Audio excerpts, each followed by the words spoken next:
The only clue I have to work this problem is this 2xy. I'm going to go down that path because I know when you square a binomial, x plus y squared, you can write it out, x plus y times x plus y, and FOIL it out.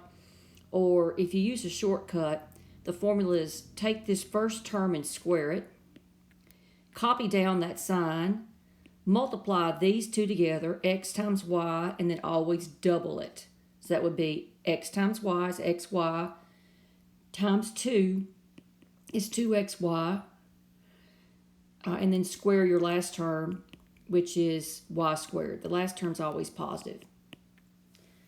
All right, see how I got that 2xy? That's what made me think of it.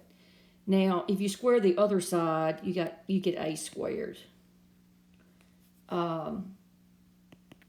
Now, let's do the same thing for x minus y equal b.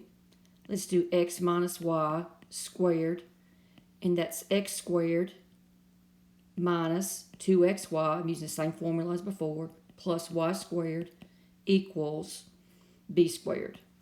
What we're doing is squaring both sides, okay? And this may not work, who knows. Now, let me see, I'm trying to figure out what 2xy equals.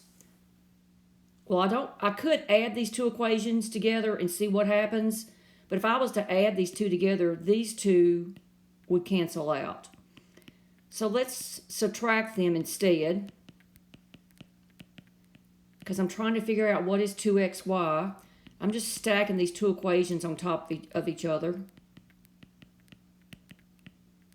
And let's subtract this bottom one. So if I subtract the bottom one, I've got a big fat minus sign in front of it, with parentheses, imagine parentheses around it, and that would change all my signs. Yeah, I'm happy. That's going to be a minus, and this will be a minus. All right, so the x squared minus x squared, that cancels out. 2xy plus 2xy is 4xy. The y's cancel out. This is awesome. This is a squared minus b squared. And we're trying to figure out what 2xy equals. So just divide both sides by 2. And that's going to be 2xy equals a squared minus b squared over 2. And that's answer A.